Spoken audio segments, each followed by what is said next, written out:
Derrière les images de cartes postales et les gratte-ciel à perte de vue, certaines villes américaines luttent chaque jour contre un fléau silencieux, la toxicomanie. Opioïdes, méthamphétamine, fentanyl, les overdoses sont devenues l'une des principales causes de décès prématurés aux États-Unis. Dans cette vidéo, on va explorer les 10 villes américaines les plus touchées par ce fléau. En 10e position, la ville de Chicago dans l'État de l'Illinois. Chicago, connue pour ses gratte-ciel, son histoire industrielle, son héritage musical, et pourtant, aujourd'hui, elle est aussi ravagée par ce fléau. En 2024, la ville a recensé plus de 1800 morts par overdose, un chiffre glaçant qui ne cesse d'augmenter depuis 5 ans. Le fentanyl, drogue de synthèse 50 fois plus puissante que l'héroïne, est responsable de la grande majorité de ces décès. Le quartier le plus touché? Le West Side, où se mêlent pauvreté chronique, logement insalubre, chômage et un accès quasi inexistant aux soins de la santé mentale et à la désintoxication. Là-bas, les overdoses sont devenues presque banales, des seringues usagées sur les trottoirs, des tentes s'entassent sous les ponts et la mort rôde tous les jours. Face à cette crise, la ville a lancé un plan d'action appelé Overdose Response Strategy. Il s'appuie sur la collecte de données en temps réel, des campagnes de prévention ciblées, la distribution de naloxone et le soutien aux programmes communautaires. Mais pour beaucoup, cette réponse arrive trop tard ou reste trop timide. Une mère témoigne, le regard vide. J'ai perdu 2 fils en 1 an, tous les 2 fauchés par le fentanyl. Nos rues ne sont plus des quartiers, ce sont des morgues à ciel ouvert. Si vous aimez ce type de contenu, n'hésitez pas à vous abonner, à liker et à partager. Je vous remercie. En 9e position, la ville de Denver dans l'État du Colorado. Denver, capitale des Rocheuses, est souvent classée parmi les villes américaines les plus agréables à vivre. On y vante la qualité de l'air, les pistes de ski à proximité, les cafés branchés. Mais derrière cette façade, une autre réalité s'impose, celle d'une ville en proie à une explosion de la toxicomanie. En 2024, le comté de Denver a enregistré plus de 520 décès liés à une overdose, dont près de 350 causés par le fentanyl, un opioïde de synthèse ultra puissant. Pour certains médecins légistes, la réalité serait encore plus sombre avec des estimations allant jusqu'à plus de 600 morts. C'est près du double du nombre de décès enregistrés 2 ans plus tôt. Dans les parcs, aux abords des lignes de métro, sous les ponts, la consommation s'effectue désormais à ciel ouvert. Des tentes apparaissent dans les zones touristiques et les équipes de secours interviennent plusieurs fois par jour sur des overdoses. Face à cette urgence, le Colorado a voulu adopter une approche humaniste. Des centres de prévention ont vu le jour. On a parlé d'ouvrir des centres d'injection supervisés où les usagers pourraient consommer en toute sécurité. Mais ces initiatives sont rapidement devenues le cœur d'une controverse politique intense. Certains y voient une avancée sanitaire indispensable, d'autres dénoncent un abandon du civisme et de la lutte contre la dépendance. On est en train de normaliser la crise, déclare un élu local. On la gère au lieu de l'endiguer.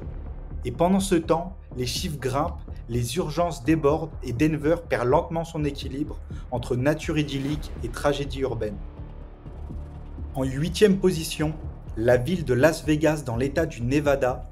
Las Vegas, la ville du vice, des néons et des jackpots, un endroit où tout semble permis, où la fête ne s'arrête jamais, mais sous les lumières aveuglantes du strip se cache une réalité bien plus sinistre, celle d'une ville submergée par les drogues.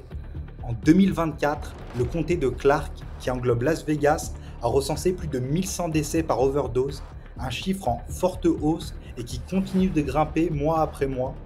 Le fentanyl, drogue de synthèse bon marché et terriblement mortel, circule dans les hôtels, les parkings, les clubs, mais surtout dans les quartiers invisibles aux touristes de passage. Pire encore, la drogue se propage désormais dans les écoles. Certains lycées ont commencé à former les enseignants et à distribuer de l'antidote d'urgence aux élèves eux-mêmes. Les ONG locales tirent la sonnette d'alarme. Ce n'est plus une crise, c'est un effondrement. On perd une génération entière dans le silence et l'indifférence.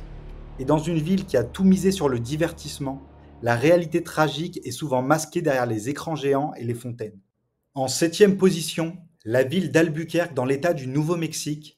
Albuquerque, une ville oubliée des grands classements, rarement en une des journaux, et pourtant, dans l'ombre des projecteurs, la crise est l'une des plus violentes des États-Unis. En 2024, le Nouveau-Mexique a enregistré l'une des plus fortes hausses de décès par overdose du pays, plus 61% selon la CDC. Dans les rues d'Albuquerque, le fentanyl a tout submergé. Des quartiers entiers comme International District ou West Mesa voient chaque jour des overdoses à répétition, souvent chez des jeunes, parfois des enfants. La criminalité a suivi cette vague. Cambriolage, agressions, règlements de compte, les services de police sont saturés et la plupart des officiers le disent, ils n'ont plus les moyens de suivre. Face à cela, la solidarité locale tente de faire barrage, des cliniques mobiles sillonnent les rues, des centres communautaires distribuent de la naloxone gratuitement et des bénévoles arpentent les ruelles avec des kits de secours. Mais le manque de financement, de personnel et de structures d'accueil freine chaque avancée. Un travailleur social résume la situation ainsi. Ici, on ne sauve pas les gens, on essaie juste de les empêcher de mourir avant demain. À Albuquerque, la lutte contre la drogue est un combat quotidien, mené avec des armes trop fragiles, dans un silence presque total. En 6e position, la ville de Los Angeles en Californie, avec ses palmiers, ses plages dorées et ses collines surplombées par le célèbre Hollywood Sign. Pour certains, Los Angeles continue d'incarner l'idée du rêve américain, mais à quelques blocs seulement des studios, ce rêve vire au cauchemar. Dans le quartier de Squid Row, plus de 4000 personnes vivent dans la rue, entassées sous des tentes. Une grande partie d'entre elles sont dépendantes à l'alcool, au crack, aux opioïdes, dont le redoutable fentanyl. En 2024, le comté de Los Angeles a enregistré plus de 2000 décès par overdose, un chiffre qui fait de la région l'un des épicentres nationaux de la crise des opioïdes. Et la tendance ne faiblit pas. Chaque jour, les services d'urgence doivent répondre à des dizaines d'appels pour overdose dans les rues du centre-ville, parfois à quelques mètres des restaurants de luxe et des plateaux de tournage. Les autorités ont multiplié les opérations de nettoyage, démantelant les campements à coups de bulldozer, mais ces interventions, souvent filmées et largement diffusées, sont critiquées comme étant purement cosmétiques, sans réponse durable. Les associations, elles, réclament plus de logements de transition, des cliniques mobiles, des centres de désintoxication et surtout une approche humaine plutôt que punitive. Une travailleuse sociale confie: on soigne des gens qui ont tout perdu, pas juste un toit, leur famille, leur santé, leur dignité et parfois leur volonté de vivre. À Los Angeles, le rêve californien a deux visages, celui qui fait rêver et celui qu'on préfère ne pas voir.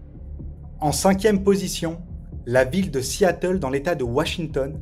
Seattle, berceau d'Amazon, de Starbucks et autrefois symbole de l'innovation urbaine, est aujourd'hui le théâtre d'une crise de santé publique majeure. En 2024, le comté de King a enregistré plus de 1000 décès par overdose, avec une augmentation de 47% en un an seulement. En cause, le fentanyl et les méthamphétamines omniprésentes et vendues à bas prix dans les rues, dans les tentes, parfois même dans les transports en commun. Les quartiers de Belton, Capitol Hills ou le long de la 3rd Avenue, autrefois animés par des cafés et des marchés, sont aujourd'hui souvent déserts ou marqués par des scènes de consommation à ciel ouvert. Le contraste est saisissant. À quelques mètres des bureaux d'Amazon, des tentes se dressent sous les ponts et les overdoses se succèdent parfois en pleine journée. Face à cette crise, Seattle a mis en place des programmes pionniers dont LEAD, Law Enforcement Assisted Diversion, qui offre une alternative à l'incarcération, soigner plutôt que punir. Ce modèle a permis de détourner des centaines de toxicomanes du système judiciaire vers des services de soins, de logement et de réinsertion.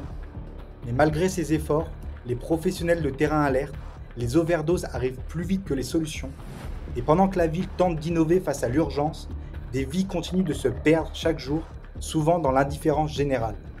En 4e position, la ville de Portland dans l'État de l'Oregon, longtemps perçue comme une ville progressiste, verte, alternative, Portland est aujourd'hui au cœur d'un débat national sur la politique des drogues. Depuis la dépénalisation de certaines substances en 2020, l'Oregon est devenu un laboratoire social scruté de près, mais pour beaucoup les résultats sont alarmants.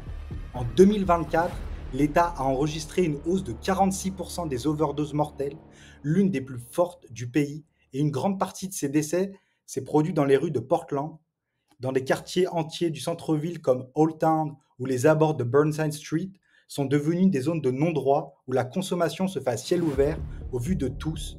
Les services d'urgence sont débordés, l'accès aux soins, à la désintoxication ou même à un lit pour la nuit relève parfois du parcours du combattant. Face à cette réalité, la ville se divise, certains résidents quittent Portland, dénonçant une inaction politique et une image urbaine dégradée, mais d'autres appellent à plus de compassion, défendant une approche centrée sur la santé publique plutôt qu'une nouvelle vague répressive. Des initiatives locales tentent de prendre le relais, unités de soins mobiles, campagne de naloxone et hébergement de crise. Pourtant, la fracture sociale reste béante et Portland symbolise aujourd'hui un dilemme américain profond. Comment aider sans abandonner et protéger sans punir? Au pied du podium, la ville de Baltimore dans l'État du Maryland. Baltimore, l'une des plus anciennes villes d'Amérique, au riche passé portuaire et industriel, est aujourd'hui l'épicentre discret d'une tragédie nationale.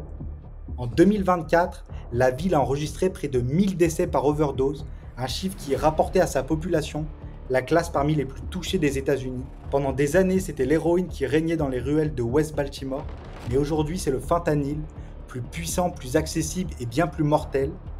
La transition s'est faite en silence et les conséquences ont été ravageuses, des overdoses multiples chaque nuit, des urgences saturées et des morgues à la limite de leur capacité. Le maire de la ville a récemment parlé d'une ville au bord de l'asphyxie sanitaire, alors que les infrastructures peinent à répondre à la demande de soins et de soutien. Des campagnes massives de distribution de naloxone ont permis de sauver des centaines de vies, parfois la même personne plusieurs fois, mais cela ne suffit plus. Dans les quartiers les plus défavorisés, la dépendance est enracinée et les familles assistent impuissantes à l'effondrement générationnel. Pourtant, au cœur du chaos, des communautés résistent. Bénévoles, anciens toxicomanes, travailleurs sociaux, tous répètent inlassablement le même message. On ne peut pas se contenter de survivre, il faut pouvoir espérer. À Baltimore, le combat est quotidien, brutal et loin d'être terminé. Et la première place revient à la ville de Philadelphie dans l'État de Pennsylvanie. Philadelphie, surnommée la ville de l'amour fraternel, fut le berceau de la démocratie américaine. Aujourd'hui pourtant, c'est un autre visage qui s'impose, brutal, dérangeant, presque irréel. Dans le quartier de Kensington, au nord de la ville, des centaines de personnes vivent à ciel ouvert, sous des ponts, dans des tentes ou directement sur les trottoirs. Le fentanyl y circule sans obstacle et depuis peu, il s'est mêlé à la xyloxine, un tranquillisant vétérinaire surnommé Trank, qui plonge les consommateurs dans un état de semi-coma et provoque des plaies nécrosantes, parfois jusqu'à l'amputation.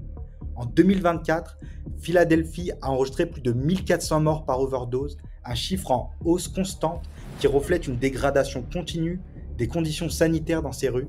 Les images de Kensington sont devenues virales, corps figés dans des positions impossibles, visages tuméfiés, regards perdus dans le vide, un paysage post-apocalyptique au cœur d'une grande métropole américaine. Les hôpitaux parlent désormais d'une crise humanitaire urbaine, les services d'urgence, les cliniques et les associations ne peuvent plus répondre à la demande. Des centres de soins ont été mis en place et des campagnes de prévention tentent d'endiguer la vague, mais sur le terrain, les dealers sont souvent plus visibles, plus accessibles et plus rapides que les soignants.